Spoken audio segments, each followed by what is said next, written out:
I guess I should start. Okay. It's 5:02 some people's time, 2:02 my time. We're on a international webinar here, different time zones. I want to welcome everybody to this forum on From the US to Honduras, Socialism and Black Liberation. Let me see, let me just make sure that everything is okay here technically. Everybody can hear me fine. All right. So we want to share, we have some folks here. I know everyone wants to hear from and learn from. I was fortunate enough to be one of a handful of delegates from the United States to attend the historic inauguration of President Guillermo Castro on January 27th in Tegucigalpa, Honduras.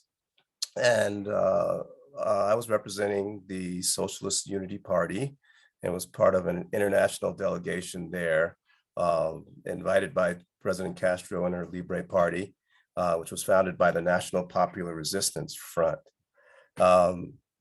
And for the first time in 12 years, the people, service workers, factory workers, agricultural workers, unemployed workers, communities of African ethnicity and indigenous communities were all invited to participate in this inauguration. And it was a reflection of the policies and the actions already taking place under the new administration, which is employing a path in line with socialist economic goals. In fact, in the first 5 days of Castro's presidency, she, believe it or not, wiped out the electric bills of 1 million working and poor people in Honduras, in addition to ending much of the school tuition that helped cripple some of the poorest populations. In addition, Castro's priorities of ending the privatizations that have wreaked havoc on the environment, especially for indigenous communities struggling to maintain clean water, is already being implemented. When we showed up at the stadium before the inauguration began in the early mornings, and we saw all these people out there, and it was just like a sea of joy with the folks who wanted to get in, who were invited for the first time. Some had traveled very far, some had slept overnight so they can get a good position in the place. And the gravity of this event was reflected in its open rejection of capitalist and imperialist policies, and with the multi-ethnic diversity we saw in attendance, and which is partly a reflection of the rejection of racism. Although this was an electoral victory, it was dependent on the militant struggle of especially youth and the indigenous sectors fighting against privatizations and for clean water. And for the last 12 years, that fight cost many their lives due to the brutal repression of the US-supported coup leaders and the following administrations that came about from fraudulent elections, but received continued US support since the 2009 coup that overthrew the other socialist Manuel Zelaya. Now, since I'm writing this during Black History Month, as a Black person, I want to pose the question: would the victory of a genuine socialist brought about by a grassroots struggle have the same beneficial effects on Black and Brown and indigenous populations here in the United States? And if so, does the inauguration of Guillermo Castro show the importance of the struggle for socialism for Black and African liberation in the US and abroad? At the inauguration, I spoke with a member of one of the Black community organizations that received a special invitation to attend and participate in the ceremony.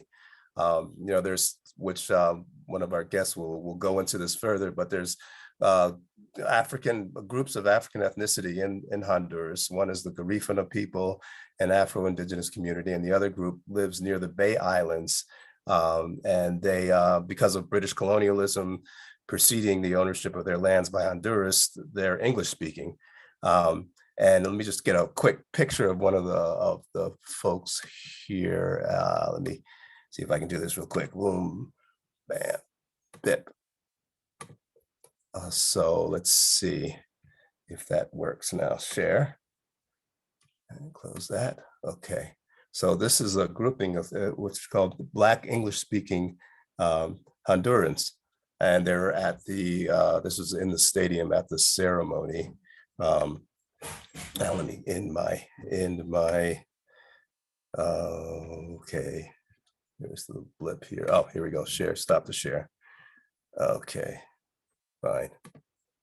So I just wanted to quote when we did I did a little interview with one of the spokespersons of them.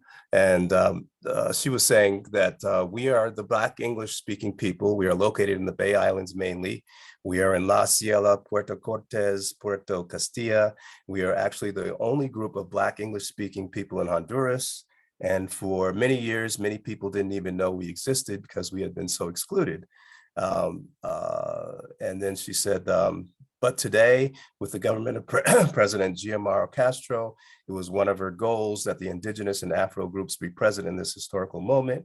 It's the reason we are here today, showcasing a little bit of who we are, because many don't even know what we are, that we are one of the 9 ethnic groups that exist in Honduras, since we once belonged to the British government.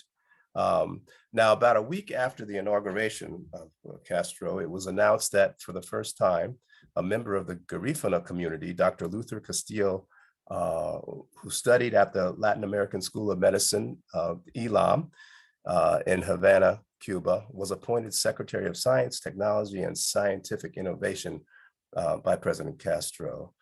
So those are just some examples of what happened and what's happening right now, and the quick, vast changes that are occurring right now.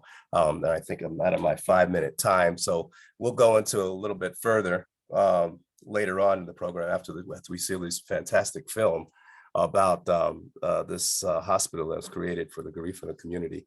But first, I'd like to introduce our next speaker, who was also one of the folks on the international delegation to Honduras, Berta Joubert, who's now living in Puerto Rico, an activist there, who's a contributor to the Struggle La Lucha for Socialism publication, longtime revolutionary, Berta, and so you're gonna take it away there.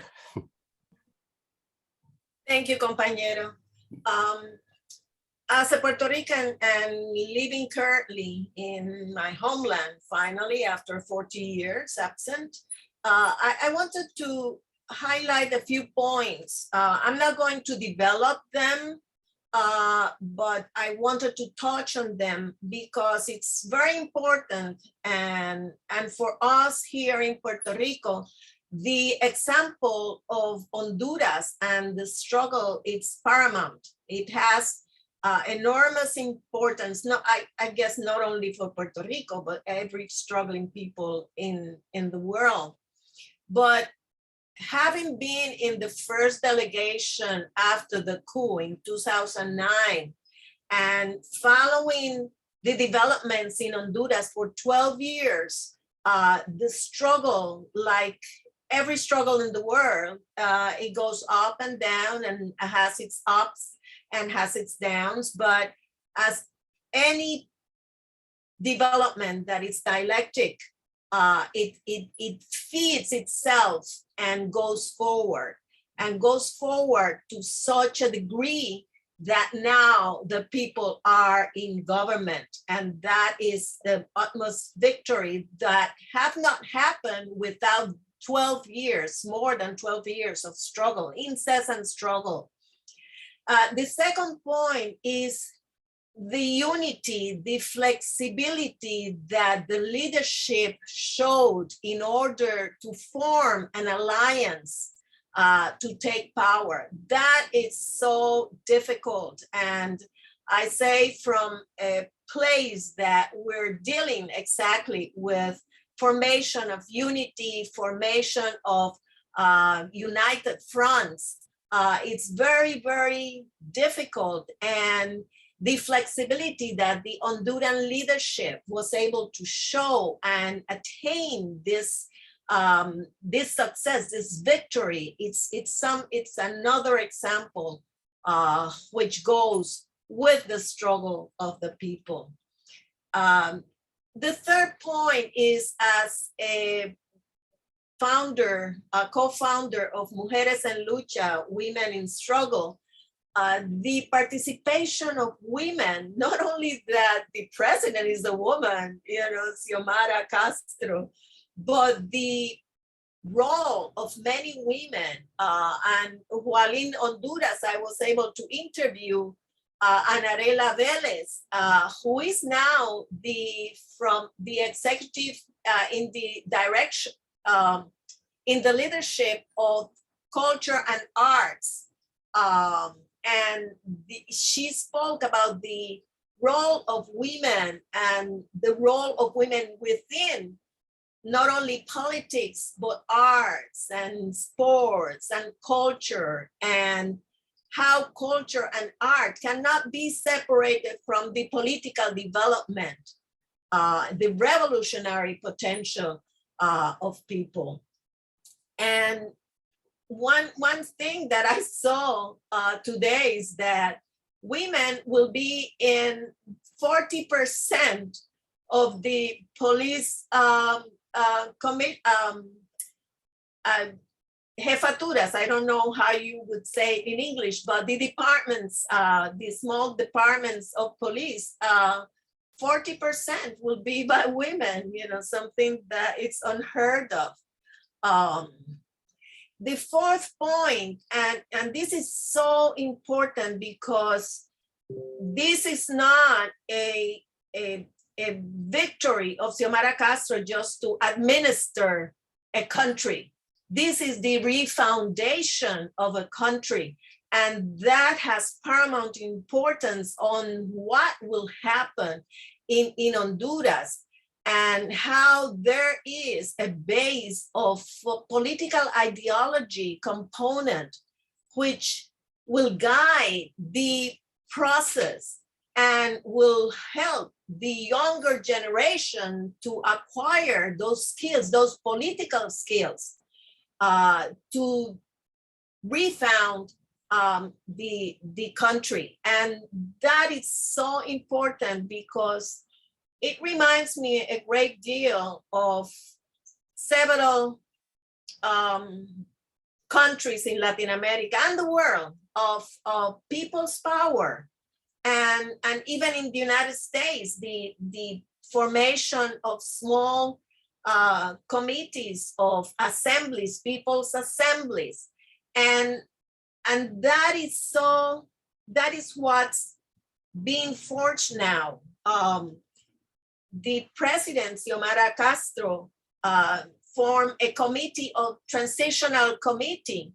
And that transitional committee is not just, what will happen here, what will happen with that department, but to talk with the people, to see what happened, to have committees speaking with the different parts of the country, the indigenous, the campesinos, the workers, the youth, the labor, all these committees, which in Spanish will be mesas técnicas, that will deal with the environment, with the development, with every section that has to do with the development and the refoundation of Honduras. So this is not somebody who is in the presidency, very comfortable in the palace or in the presidential palace, in the presidential home, but this is somebody who is going to the people, who's going to each and every corner of Honduras to see what's happening, what are the people suggesting, and from then take a real program, which compañero John mentioned, some of that, but this is an ongoing. And actually there is on the 15th of March, they have a process of formation. They have matriculas, registering. They're calling on people to register for these classes, this formation, this ideological formation. This is awesome. This is unheard of. And this gives such a strong base, because Honduras right now, it's the United States is not going to sit idly by and see how Honduras is going to be refounded for the benefit of the people and not for the benefit of, you know, U.S. corporations and U.S. interests. They did it with Zelaya. They will try to do it with Xiomara, but now there is this firm foundation, and I think it's very important right now. And we know about the extradition of Orlando, Juan Orlando Hernandez, how the United States, how they are trying to drag the feet and not to extradite with, I mean, the powers of the right-wing powers of Honduras. They don't want him to be extradited. So this is important.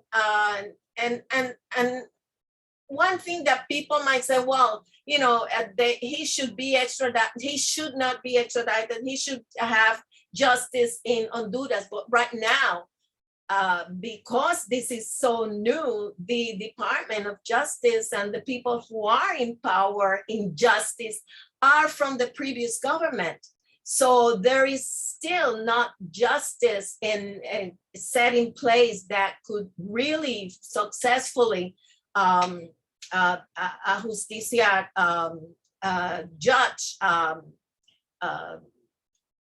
a justiciar, I cannot think of the name in English, but that can carry justice against Juan Orlando Hernandez. So the people are calling for the extradition of Juan Hernandez. And I think that we in the international community have to be very alert to what is happening and what moves the United States. I remember Chavez when he met with people for the first time after he won. He said, well, the United States came and, you know, they offered this and they offered that, you know, they were really nice because they wanted him to be in his sphere. And when Hugo Chavez said, no, we're going to do this and this and this on behalf of the people of Venezuela, the United States, they said, oh, no, you're not.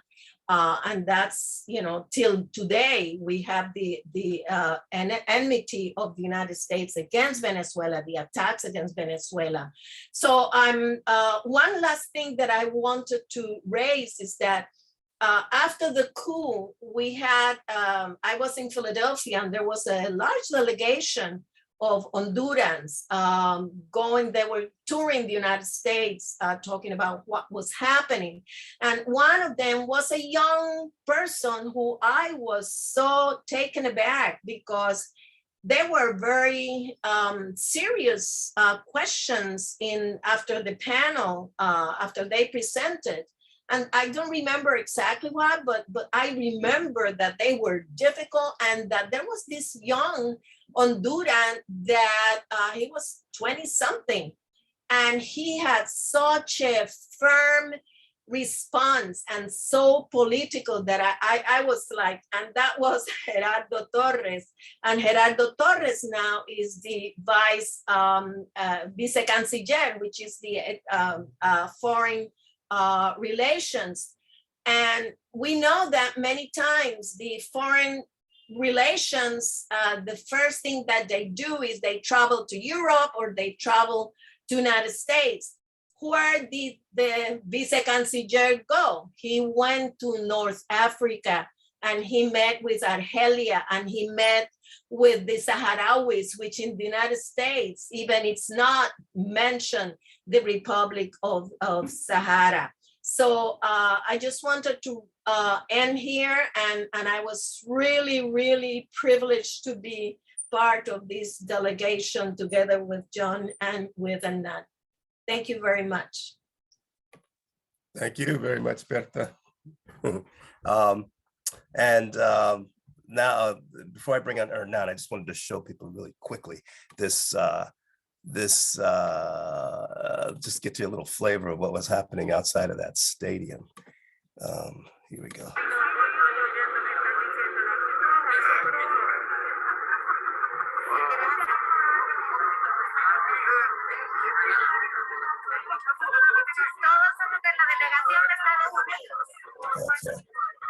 Okay, that is, let me turn that off now. Okay, back here. Yeah, that was just a little bit of a, and when you went inside of the stadium, you saw even more, so many people. So now I'd like to bring on Hernan Amador, who lives in Costa Rica, but he was part of our delegation internationally, was born in Honduras, part of our delegation, and part of the Libre Party, the party that was responsible, and we're so honored to be in association with that made this fantastic victory happen. So I'm going to give it over to you, Hernan. Hi, good afternoon, John. I'm very honored to be today with you today and share a little bit of how Honduran people have been fighting for over 500 years since the Spaniards arrived to our country to be free, to keep what we had before, and now we have to fight to get it back, our freedom, the freedom to choice, to make the right choice in the moment we need it. We feel very proud in Honduras and part of El Salvador to have the Lincas matriarchy. For normally in all the cultures, the man, the male, is the one who create the world. But for us, Linka people, we have the women that made the world, that made the people. And now in Honduras, we are very honored to have women as a president, to honor all that women that have been fighting for many years to keep the land, to make their own family ground.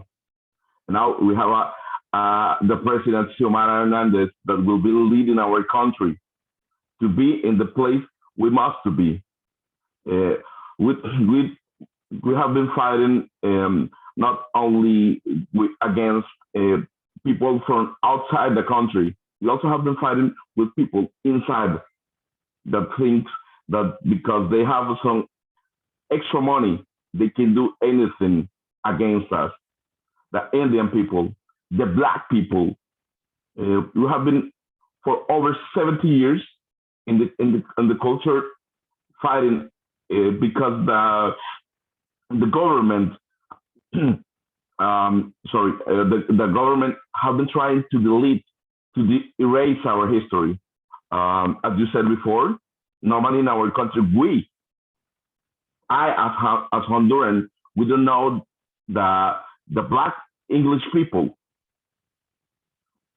Normally we just said, oh, the Black people in Honduras is the Garifuna people. No, we have Garifunas. We also have the English-speaking people, and in the other side, we also have Lincas. We have Tawakas. We have Garifunas, Mosquitoes, and many other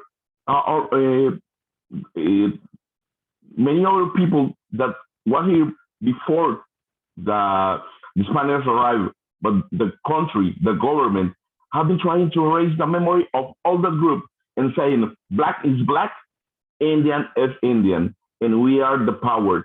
The Creole people, the white people is the power, and this is the right moment. We have to fight against that.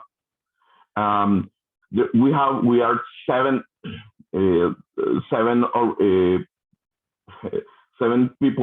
seven Indian groups here in Honduras, and we need to give them back. We need to have back our land, our culture that have been deleted. And there are many women that have been killed because they are trying to protect and defend the motherland to give to our future generations. Not only in the Indian culture like Berta, but we also have people that have been trying in other areas, women fighting against that. When Juan Orlando Hernandez just began his first presidential period, they start to take up the land of the Garifuna people because they were the best place to build a hotel. And they built the hotel, and the black people, the Garifuna people, had nothing,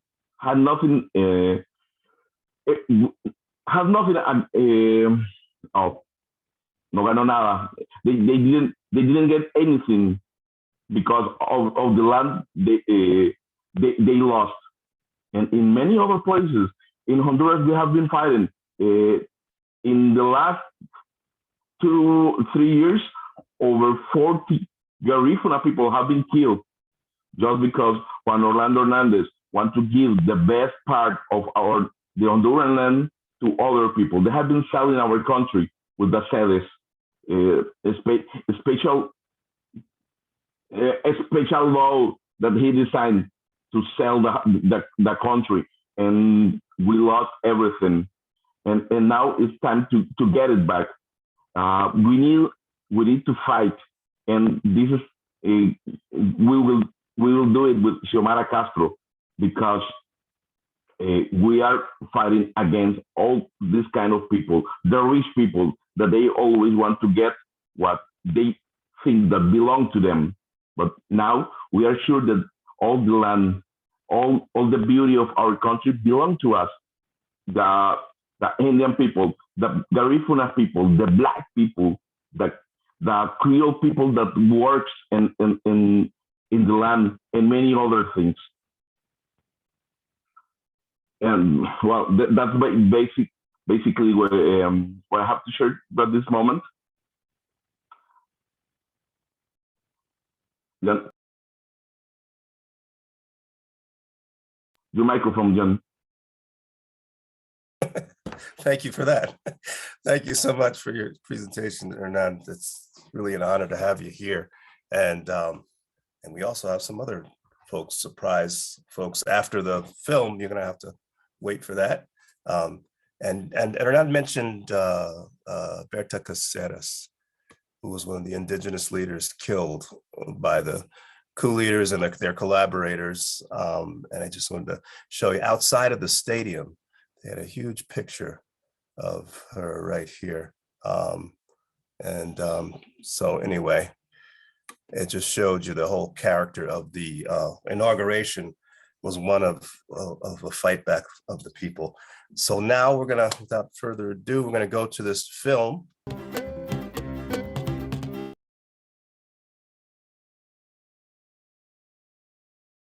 Okay, all right. So people recognize the name that that Dr. Harry Castillo is the one who was recently nominated to be Secretary of Science and Technology by Samira Castro. How inspiring is that movie? So many lessons for our healthcare industry in the United States, their healthcare industry in the United States. Well, we were going to go to some questions and other things, but first, I would like to introduce Samira Addrey, and I hope I'm pronouncing your name right, probably not, who's willing to give us some comments, and we're very honored to have her here.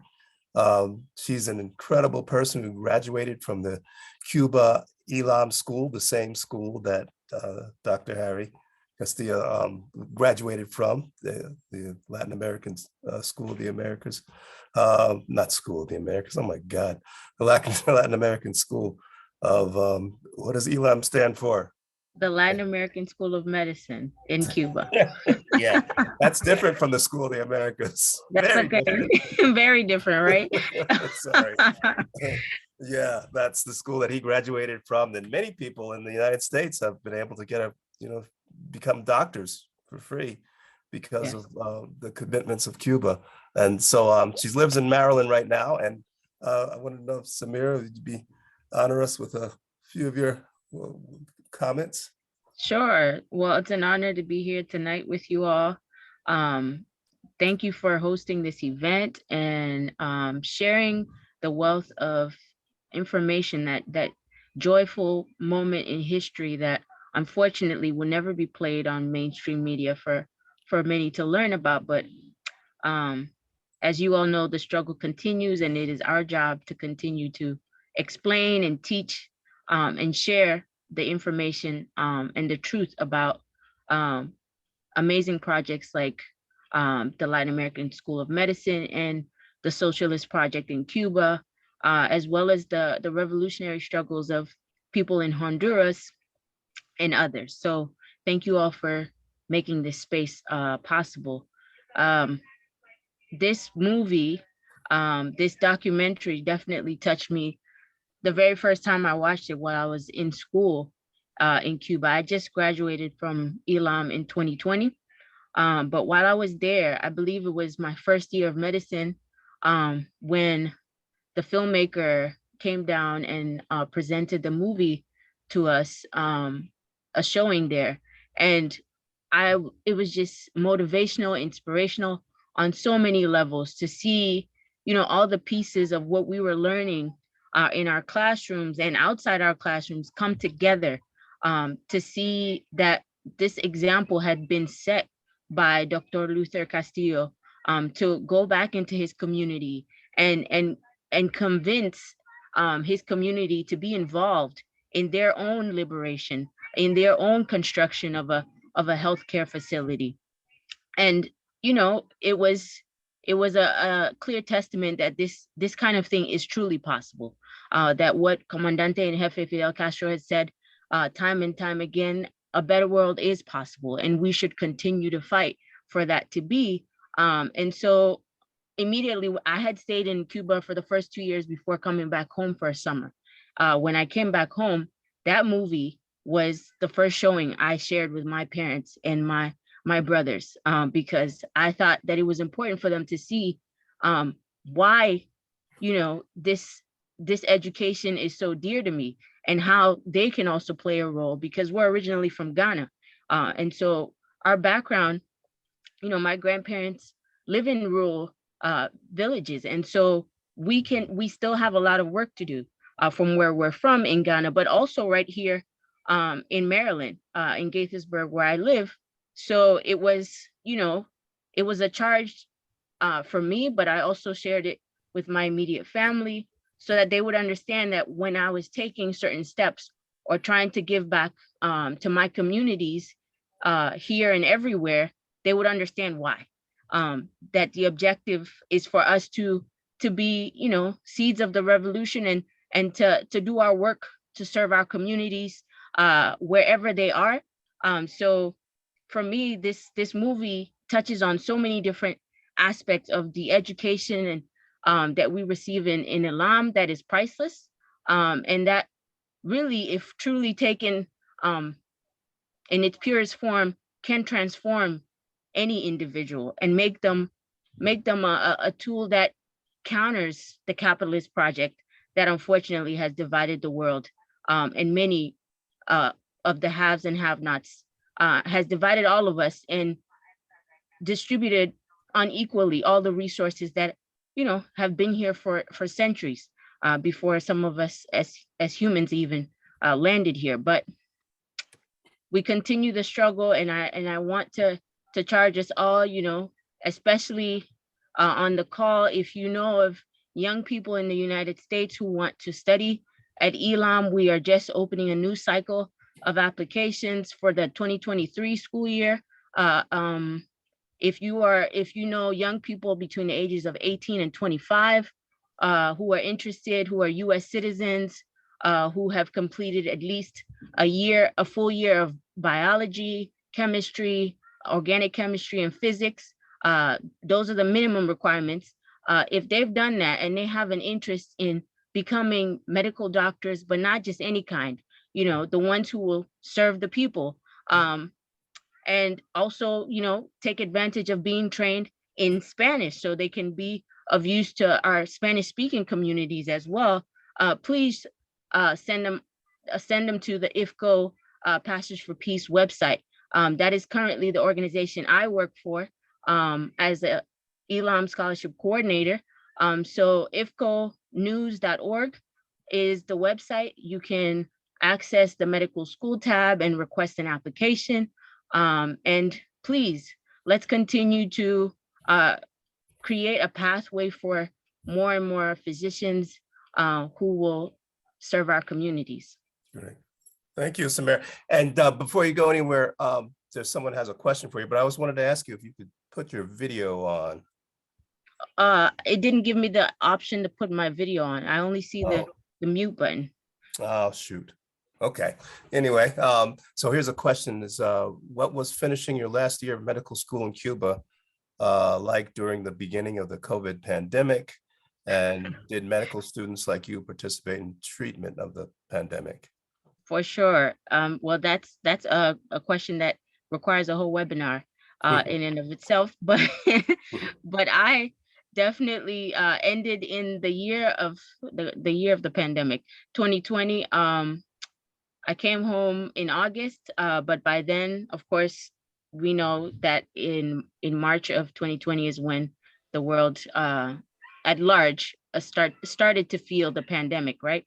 And it was very crucial my being there at that time, because I also saw another great aspect of Cuba's revolutionary project, which is how they handle disasters, and in this case, a health disaster, a health crisis. I don't know how to send that link. Can you send it? 1 second, Sharon, I think you have to mute. Oh. John, I apologize to you. Lucy's on the phone with Luther, who's featured in the film, and technically we're trying to figure out how to get him on this panel. Okay. And I'm also trying to desperately get Samira's video working. Oh, okay. Zoom knows. Zoom has its own craziness. Okay, so Samira, you continue. So you want me to go ahead, or you want me to pause? Yeah, sorry. Okay. So I saw, how Cuba handled this crisis from the beginning. And it was a moment where, of course, medical students were heavily involved from the beginning. Most of the younger years, students in the lower years. 1 second, I have to promote myself and then.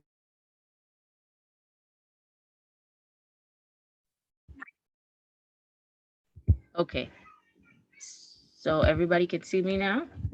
Sorry, let me turn on this light. That's better, right?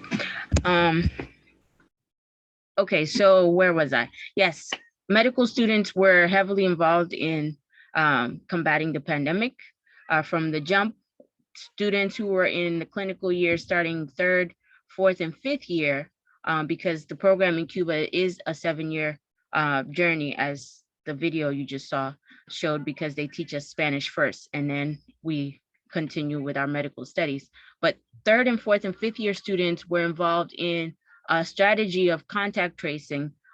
That's actually a lot more complex than just contact tracing. It's called the pesquisaje. It's a community survey that essentially each student would do, being assigned a certain block of neighborhoods, reaching out to people daily to ask, how they're doing, if they had any symptoms, if they'd come in contact with anybody else who had symptoms, and basically creating the map that would be utilized by the medical doctors on each block, the family doctors of each neighborhood, who are known as the médicos de familia in the consultorios. And so those doctors would then, receiving that information, outline where the hot spots were and who needed to be sent to a secondary level institution for isolation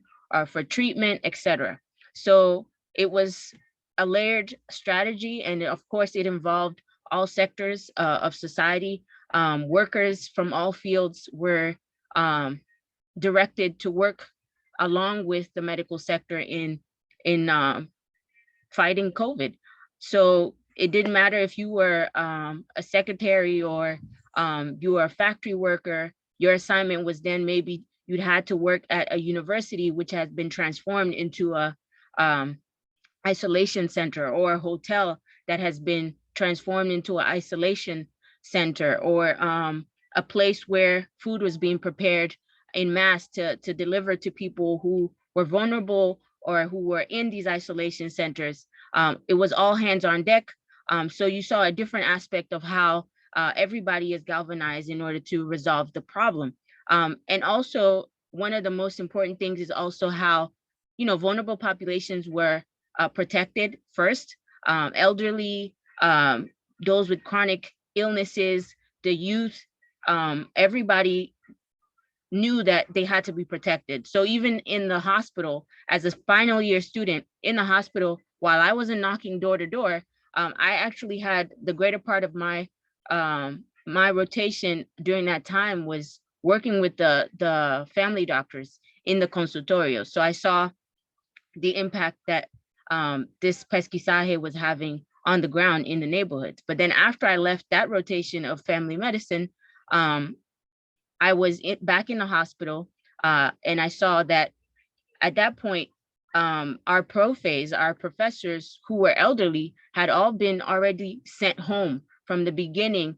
And now it was younger physicians and attendings who were to take the helm, and it was residents and us final year students who also had to take on more responsibilities. We had to do several on-call shifts more regularly because our older comrades were not able to come to work. And so we had to, be baptized by fire and be ready to fill in the blanks during that time. So it was quite an experience, and to see all of the different parts of the Cuban system come together, the communication aspect, having daily press conferences, one primary source of information guiding the people, but not only just giving information, answering questions on a daily basis. There was a debate sort of with the population every time that news was delivered. People reacted to that news, and the leaders responded in subsequent days. And you saw the highest level scientists coming on the same national TV explaining the most in-depth topics regarding the virus and the strategies being used. And you also heard the president of the nation, President Miguel Diaz-Canel, echoing what these scientists have laid out, what these other social leaders have laid out as a plan. So it was strategic and unified messaging. And so to come out of that and to witness all that, and then come to the United States and see what is still going on, it's quite a disappointment. But it goes back to what we've seen in this documentary, that if we are being told that public or private are the only options, we must fight back, and we must respond that community control is also an option. So what we have to do, whatever we have to do, we need to do it.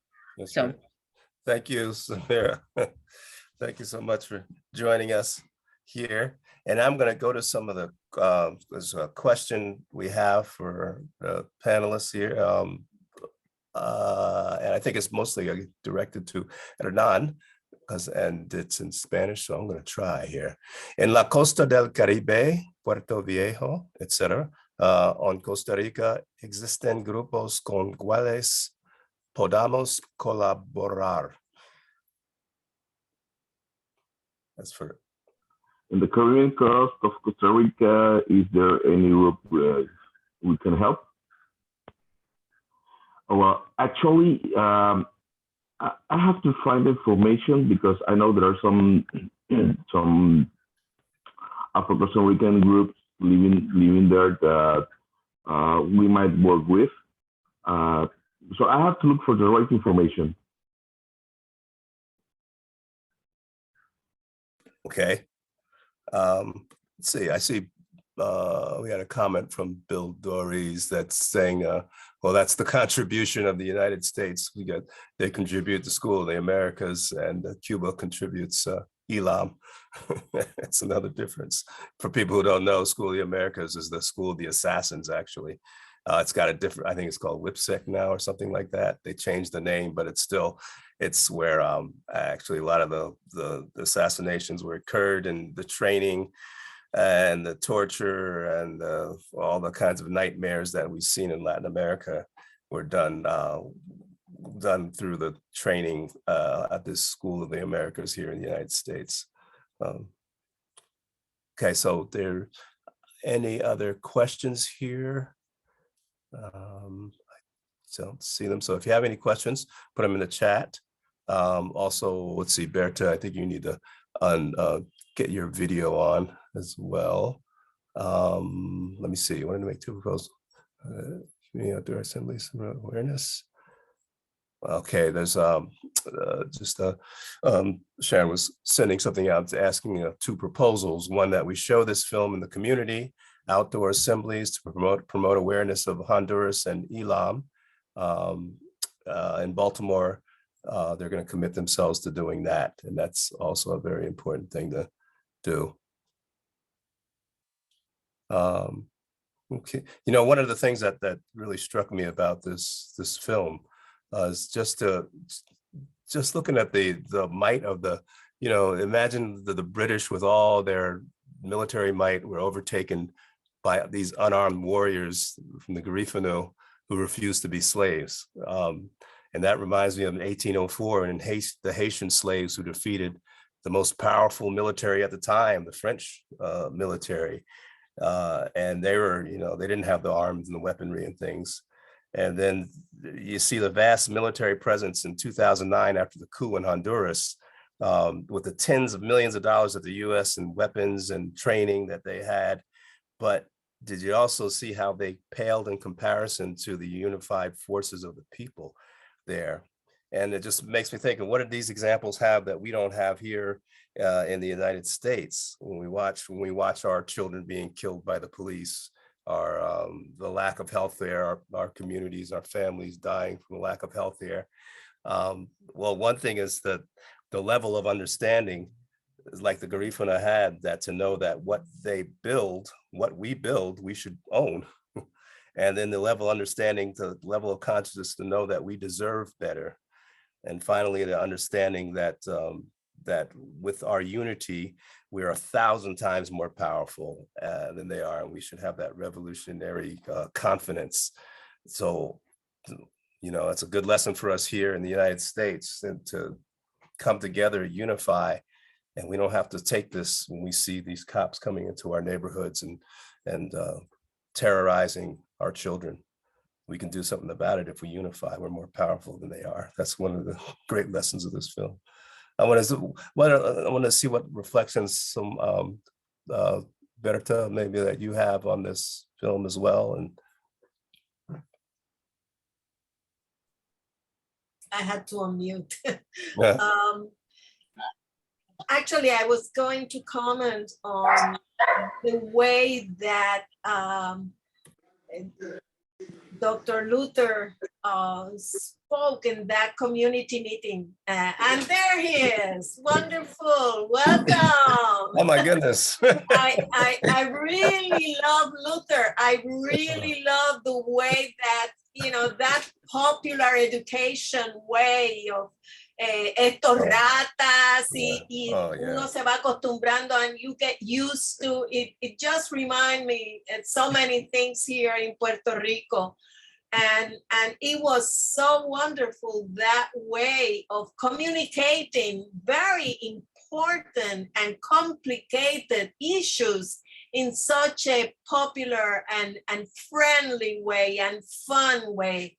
So I really, really congratulate you. So now it's, I'm gonna hang up. We want to listen to you, Luther. Wow. Thank you so much for joining us, Luther. I think this webinar may be a little longer than we thought it was going to be, but I think everybody's going to want to stay on. So, Dr. Luther, thank you so much. You've been such an inspiration. And boy, that directly applies to the way the N-word is used in this country, in the United States. And thug rap and all that kind of stuff. They make young people think that this is theirs. It's not. But anyway, I want to give you the floor. Secretary of Science and Technology. Good afternoon, good afternoon. And this side of the world is still afternoon. It's not a sunny day, but it's a great day. It's a nice day. It's a great day for us. Then I was driving. I'm driving back. I'm just finishing a meeting in the Atlantic coast in Honduras, and discussing with the authorities what's gonna be, like drawing a map of science and technology in Honduras. No, I think that's the first time that we are trying to draw a map of science and technology. And it's a great honor for me to be with you guys. Thank you for joining.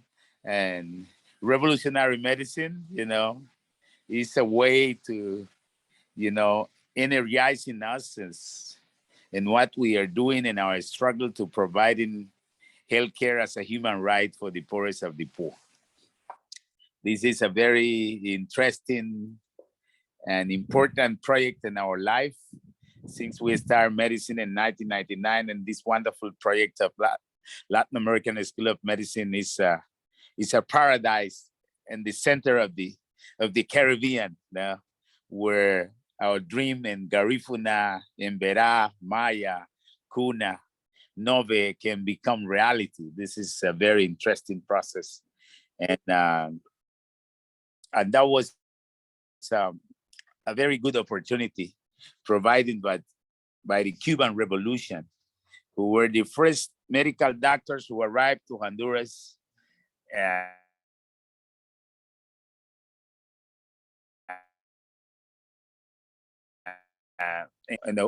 the devastation of Hurricane Mitch. And I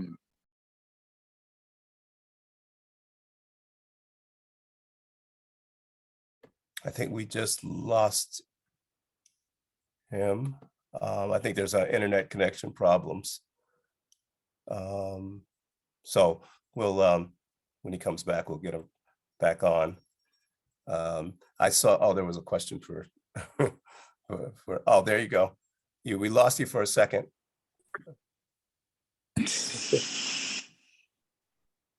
Then, I don't know, we are here again. I don't know if you hear me. Yeah, we hear you. We just lost you for a second.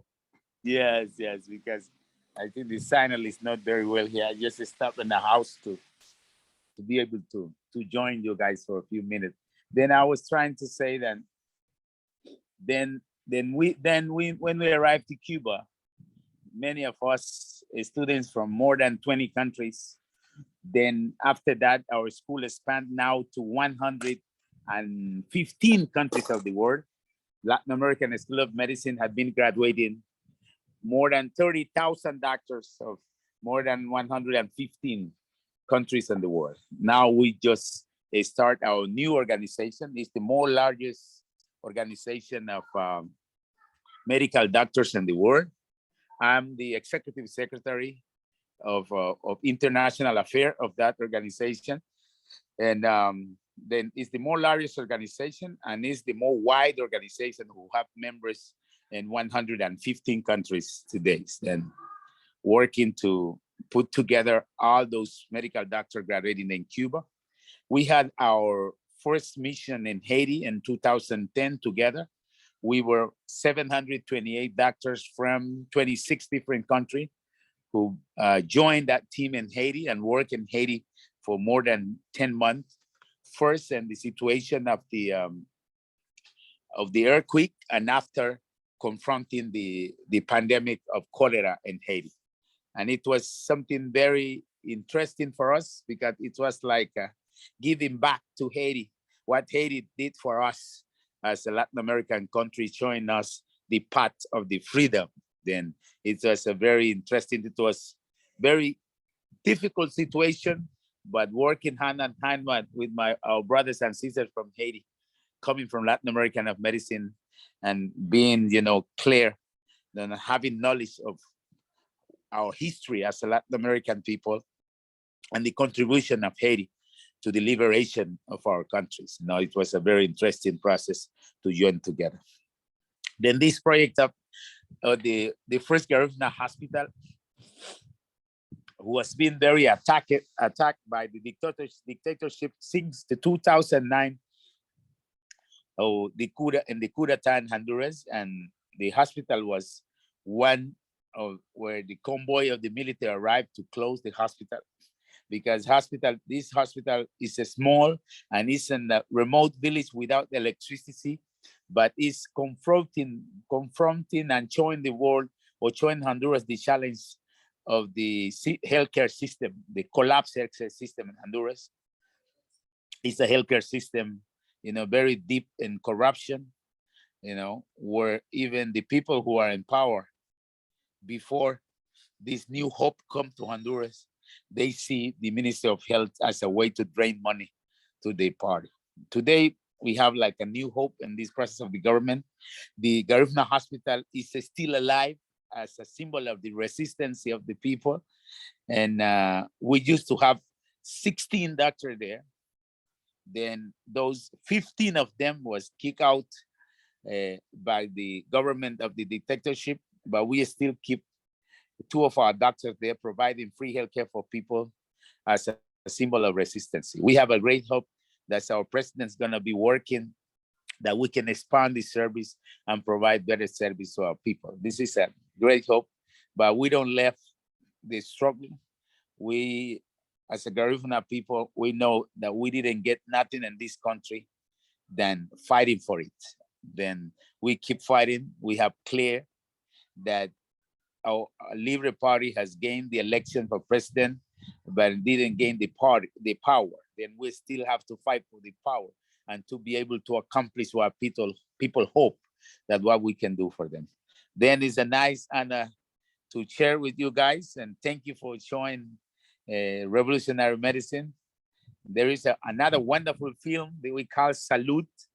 Then who is like a little bit view of what is happening in developing country with the Cuba medical team contribution and the training doctor in Latin American School of Medicine working in their area when they return back to their country. It's a wonderful film. And there is another film, what they call in Spanish, El Horizonte Según el Che, who is what is the Che dream, how he feel as a doctor, and how that dream multiply around the world.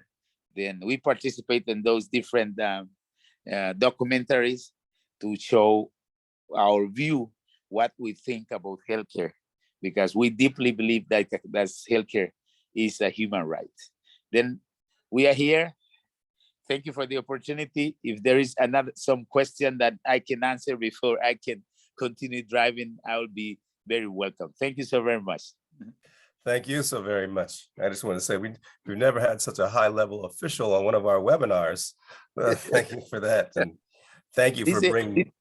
This is the government of the people. That's right. And thank you for bringing knowledge to life. And we did have a question for you here. Let's see. It was about. Let's see. It says fantastic film. What was the language on the wall behind Dr. Luther when he was speaking in Spanish? I don't know if you know what. I don't know. Not sure what he's referring to. Oh, that's Garifuna language. This is my mother language. My mother language is Garifuna. I was forced to learn Spanish when I was at the school. Then there was because of the process of the systematic discrimination and exclusion in our country. In my classroom, there was a big sign who say, prohibited to speak Garifuna in this classroom. Then that was the big sign in my classroom, and that was the sign who was common in Garifuna school classrooms. It was a way of the Ministry of Health to repress the Garifuna language. Then, since that time, our leaders and our ancestors and our people, they struggled to keep their language, even under the level of exclusion and discrimination, and the systematic action of discrimination of the government to prohibit the children who speak Garifuna at home. And when they go to school, they were private. They used to put us in knee and rocks with a chair in our heads. When they listened to us to speak Garifuna, they did it to me, a few years ago. And this example of where we go to and why we are proud to keep our language as a resistant level, as a sign of resistance. You can imagine that the only African descendant people in all Latin America who still speak their own language are the Garifuna people. Under all this repression, we still speak our language, keep our spirituality, keep our values as a Garifuna people. That's why for us, the small hospital where we didn't finish the building yet, we have a 2 big building under, we stopped the construction because we didn't have resources to complete it. But we have 1 building already complete where we provide attention, free attention for people. And one of the biggest questions for us is people asking if this hospital is public and or private. And this is one of the things that we discussed in the documentary. It was very interesting. When they designed the system, they designed it public and private, but they didn't consult us to see if there is another type of view that how we see the things, And now this is the time to express and put on the table that people has their own view, to see the things. Now we don't see it in the private way. Maybe when the government is not when the government is repressing the people, we don't see it in the government way.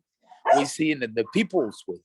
And there is one opportunity that how we can design the people ways to do the things. Then Garifuna people always do it in their way because our communities, we have a 46 community in Honduras. Garifuna is a mix between Arabics, Indians, and Caribs. And from that mix between Arabics and Caribs become the Amerindian people. And the Amerindian mix with the Africans and they become Garifuna. And those Garifuna mix with another Africans and become what we are today, a Garifuna people. When the slave masters see that after our ancestors used to teach us, because our grandparents used to sit with us every night to talk about our history, because there was no written book. They passed the history by mouth. It was very interesting. Then the grandma and grandpa was the professor leads to teach history, and values and the community. They used to talk to us about those big ships who came from Africa with black men and women who were coming for slavery. And those ships was attacked by the Carib Indians and free some of the brothers and sisters who came to become a slave to help them to download the food what the slave master has in the boat. And and that was a very interesting process because those black people started to liberate the other one who was becoming for a slave and run away to the island of San Vincent and build the first Cimarrones community in the island of San Vincent. And those were mixed with Caribbean and become what we call Garifuna today. That's why in our language is a very African phonetic language, but we find a little percentage of Caribbean, who was the Red Caribs, Black Caribs, and the Arabic Indians, and like what we say when we say like I in English or yo in Spanish, then in Garifuna is ao for men, who is a Carib word, and for woman is nuguya, who is an Arabic word. That's the structure of our language. Then we already launched a process of bilingual education. What we demand the Honduran government and the Inter-American Court, we win the case, and the bilingual education was implemented by theory in our country. We already have almost more than 250 teachers trained in Garifuna to teach Garifuna at the school. I think that's going to be a wonderful opportunity with the new president that we can become, that program can become reality to teach in our language, in our school, in our community. I'm gonna be visiting the First Garifuna's schools with the new Minister of Education, 24 of this month, you know, to see the situation where the dictatorship left our schools, you know. Many of them have been destroyed, and we are launching a process of reparation of the schools and building libraries. And with our Minister of Science and Technology is trying to build science and technology rooms and those libraries, and to be able to teach in Garifuna. Then you can learn Garifuna because you can go online now. My nephew developed an app. You can go Garifuna online dictionary. You can get it through Amazon too, but you can download the app Garifuna Dictionary online. You can download the app and learn Garifuna. We are going in high tech in Garifuna too. And this is our language. That's the language of resistance of our people too. Thank you for providing that example, that floor plan, that blueprint for what we need to do here in the United States and everywhere. And thank you for that inspirational leadership. And thank to Lucy, because Lucy sent me a text message today. Yeah. Then I saw Lucy text message, and she told me they're gonna have an activity with then you know, women's are our commander-in-chief. Then when women call, we're present right there. That Lucy called that I'm here. That's right. For people who don't know, Lucy headed our delegation, Lucy Pagoda, who lives in New York now, but she's one of the leading members of the Libre Party, in charge, I think, of Canada and the US. So anyway, Lucy's not with us now, but she'll be on another webinar with us. So now, since it's getting a little late, I guess we should wrap it up with Berta and Hernan. You want to give your final thoughts, and then I guess we'll take it away. And thank you, Samira and Dr. Luther, for joining us. It's really such an honor. Okay. Yeah, it So was let's start with Berta. Yeah, it was wonderful that Dr. Luther was able to join and give us so much information. I just want to thank the people of Honduras because they have given us, particularly in Puerto Rico, a great example of struggle and persistence and flexibility in the forming a united alliance in order to conquer power. And as Luther mentioned, this is an ongoing, this is now the most difficult part of the struggle in Honduras. And now it's to refound. That's really because there will be enemies in the United States. There will be the capitalist enemies of always. And how we have to always keep the news and knowing. And I think that Lucy Paguada can help us that, give some links of news together with Lenis Fajardo that we can follow, because it's not only news. There are news and there are news. There are, CNN, we don't count on CNN to cover the real struggles. So if we can have some both Spanish and English links that we can share with people so that they can follow what's happening in Honduras, I think it's very important to keep up and to be alert any move that the United States does in order to destabilize in any way that we have as an international community to respond in solidarity with the people in Honduras. So thank you very much. Thank you, Luther. Thank you, Hernan. Thank you, John. Thank you, Sharon. Thank you, everybody. And Samira, thank you very much. Buenas noches. Buenas noches. Thank you, Berta. And now, Buenas noches, Berta. Yes, this is Dr. Luther. This is a very inspirational history about your life, what you have gone through. all the Garifuna people have been through, and that make us to look the way how to fight to keep our roots. Never forget our mother language. I've been working with some Chortillas people and trying to make them never forget where they come from. And I will show them this history, this video in our next meeting to show them how we have to fight, how the Garifuna did it. We have to do it too, because we never have to lose our roots. Fight for where we come from and to be there always. Thank you very much for that, and we will keep fighting until the last day. Thank you, Hernan, so much for coming on. Thank you very much. Thank you very much. Thank you. Thank you for your solidarity, guys. I'm heading back. I still have some few Okay. we still have some 6 hours to drive. Oh, wow. Well, just want to say thanks everybody for being a part of this. You know, we started this with I started with a question about whether the victories in Honduras are have any relation to, this is Black History Month, have any relation to the struggles of Black and African peoples around the world.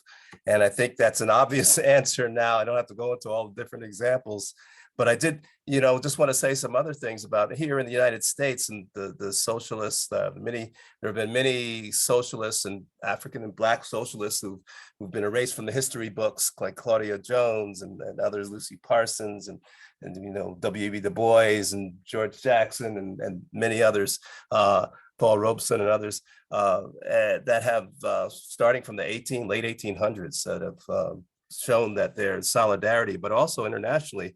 Other examples include the independence of 17 African countries from European colonial bondage during the 60s due to the military and financial support of the Soviet Union and China, or here in the United States, the rise in power of the union movement in the 30s and the 40s, eventually greatly benefiting Black workers due to socialist, communist leadership and their growing influence, are the defense of Black workers in the South during the Great Depression by communists, are the fact that our very own Assata Shakur is alive and well in spite of the US bounty on her head, protected by Cuba's revolutionary socialist government. There's so many, we're looking in the United States right now in terms of COVID, and where Black and Indigenous and Latinx communities are hit by the virus double. And in some communities, 3 times more Black folks are suffering from COVID-19. And pharmaceuticals like Pfizer, they're not interested in, for example, vaccinating 1 billion people in Africa, vaccinating 1 billion in Africa by only till 2024. So that's vaccine apartheid.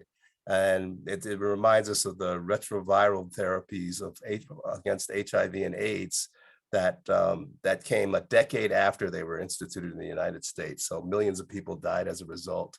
But then you compare that with Cuba, which despite of the cruel US economic blockade of Cuba, not a single hospital or school has been closed.